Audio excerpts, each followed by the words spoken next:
Dr. K from Dr. K's Pet Clinic is here this morning. And Dr. K, thanks for coming in. We appreciate your monthly visits. And sometimes dogs, they tend to get a hold of things they shouldn't, and they end up eating them, consuming them one way or another, either in part or in whole. So that's what we're talking about this morning, is what to do if some of that stuff happens. And you've mentioned that you've seen various things that dogs have eaten that they shouldn't. If they can get into their mouth, they can swallow it. And pretty much anything. Anything, you know.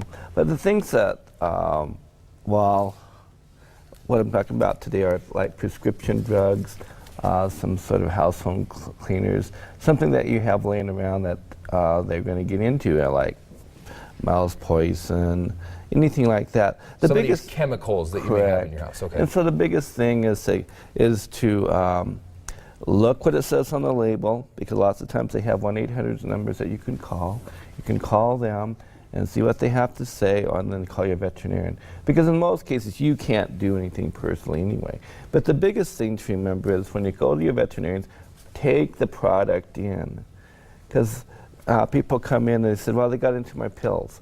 Well, what pills were they? Right, you know, and people nowadays, they're on a gazillion pills. It's amazing. And I said, and I don't know, that there's a lot of, and they might know the name of the pills, but it's always the, just the brand name. And they don't, but we need the ingredients. So it's important that you bring the container in, and that will help us determine. We can call, they have pet control lines that we can call and get an idea of what we're supposed to do and what to expect when they eat things. But they eat all kinds of things. So this time of year you have to be careful of everything, because if it's there, they're going to eat it and then it's gone, and we got a problem maybe. And that could include maybe wrapping paper and other sorts of trash and packaging for Christmas Day and all that kind of stuff. And the other thing I always mention on Christmas Day is Christmas time is when you have food wrapped underneath the tree, doesn't necessarily mean it's going to be wrapped.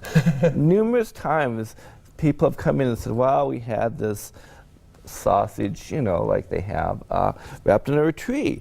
Well, the dog doesn't stop with one package. It opened all the packages looking for food. Well, and I have to confess, my mom sent me a box of chocolates last year, and I didn't know they were chocolates. And we found out before Christmas, so because our dog made sure to find that out for us. But sometimes you don't know what's in there, but you just take a look, because otherwise, especially you have a lab, I think they're the most the big villains. They smell it, they eat it, and then it's gone. I mean, they don't stop with just one. It's the whole. They'll open everything under your tree. So do someone a courtesy. If you do give them some food like that, maybe just let them know, hey, keep this away from the dog. And then you don't have to spoil the surprise, but then the dog won't eat it either. That's right. So